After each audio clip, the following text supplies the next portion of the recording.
بسم اللہ الرحمن الرحیم۔ ناظرین اکرام السلام علیکم۔ یہ تو ہم سب جانتے ہیں کہ نواز شریف صاحب تو بیچارے سیدھے سادے آدمی ہیں۔ انہیں نہ تو یہ پتہ ہے کہ جاپان کا ہمسایہ کون ہے اور نہ ہی یہ پتہ ہے کہ ملک کو ریاست مدینہ کیسے بنایا جا سکتا ہے۔ نہ انہیں قوم کو غربت سے نکالنے کا کوئی طریقہ ہوتا ہے، نہ انہیں یہ پتہ ہے کہ چین نے کس طرح ملک سے غربت ختم کی، نہ انہیں یہ پتہ ہے کہ شجرکاری انسانیت کے مستقبل کے لیے کیوں ضروری ہے، نہ ہی وہ یہ جانتے ہیں کہ جاپانی کس طرح تیز رفتاری سے جنگل اگا لیتے ہیں، نہ انہیں یہ پتہ ہے کہ قومیں سڑکیں بنانے سے نہیں بلکہ انسانوں پر سرمایہ کاری کرنے سے بنتی ہیں، اور نہ ہی انہوں نے کبھی ہمیں دنیا کی تاریخ، حال، مستقبل، کردار سازی اور سماجی و ماحولیاتی مسائل پر لیکچر دیے ہیں، کیونکہ وہ بیچارے تو خود عرفان صدیقی، پرویز رشید، مشاہد حسین سید، نذیر ناجی اور حسین نواز جیسے علماء کرام سے ساری زندگی تقریریں لکھواتے رہے ہیں، چنانچہ وہ بھلا قوم کو کیا لیکچر دیں گے؟ البتہ موجودہ وزیر اعظم پاکستان جناب عمران خان صاحب بلا شبہ ایک عظیم سیاستدان، لیڈر، مدبر اور دانشور ٹائپ آدمی۔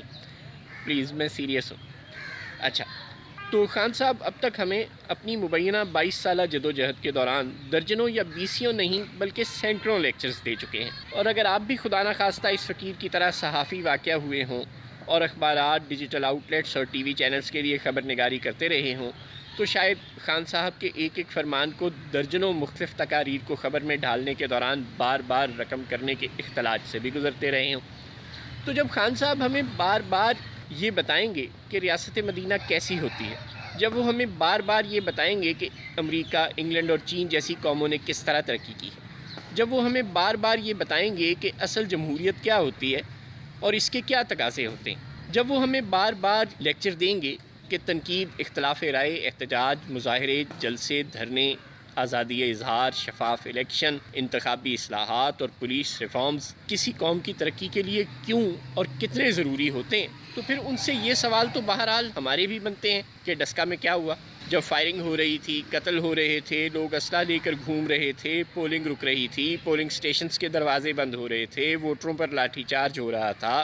تو پولیس، انتظامیہ اور وسیم اکرم پلس کہاں تھے؟ ہم سب جانتے ہیں کہ پاکستان میں الیکشن کمیشن کی اپنی انتظامیہ یا پولیس نہیں ہوتی، اس نے ضلعی انتظامیہ اور پولیس ہی کی مدد سے الیکشن کروانا ہوتا ہے، اور پولنگ سٹیشن سے باہر تو اس کے عملے کے پاس برائے نام طاقت بھی نہیں ہوتی، چنانچہ جو لوگ سڑکوں پر، محلوں میں اور پولنگ سٹیشنز کے باہر پولیس کے سامنے بغیر نمبر پلیٹوں والی موٹر سائیکلوں پر اسلحہ لے کر گھوم رہے تھے، ایک دوسرے کو تڑیاں لگا رہے تھے، دشنام ترازیاں کر رہے تھے، حتیٰ کہ ایک دوسرے کو قتل کر رہے تھے، ان کو کنٹرول کرنا اور ان تمام واقعات کو وقوع پذیر ہونے سے روکنا کس کی ذمہ داری تھی؟ اگر سانحہ ماڈل ٹاؤن میں پولیس کے ہاتھوں نہتے شہریوں کے قتل کے ذمہ دار شہباز شریف تھے، تو پھر کیا ڈسکا میں پولیس کی موجودگی میں اس کے خاموش تماشائی بنے رہنے کے سبب ہونے والے قتلوں کے ذمہ دار عثمان بزدار نہیں؟ اگر ہماری پولیس رائٹس کو کنٹرول کرنے میں ہمیشہ ناکام رہتی ہے تو کیا خان صاحب کی یہ ذمہ داری نہیں تھی کہ وہ اپنے انتخابی وعدوں کے عین مطابق اقتدار میں آتے ہی پولیس ریفارمز کرتے اور انشور کرتے کہ ڈسکا جیسا کوئی سانحہ ان کے دور حکومت میں نہ ہوتا؟ قطع نظر اس بات کے کہ اس سانحے کے ذمہ دار لیگی رہنما و کارکنان ہیں یا پی ٹی آئی کے اکابرین، دونوں کو کنٹرول کرنا تو بہرحال ضلعی انتظامیہ اور صوبائی حکومت ہی کا کام تھا نا۔ اور اگر شہباز شریف کو سانحہ ماڈل ٹاؤن کے بعد مستعفی ہو جانا چاہیے تھا اور خود کو قانون کے حوالے کر دینا چاہیے تھا،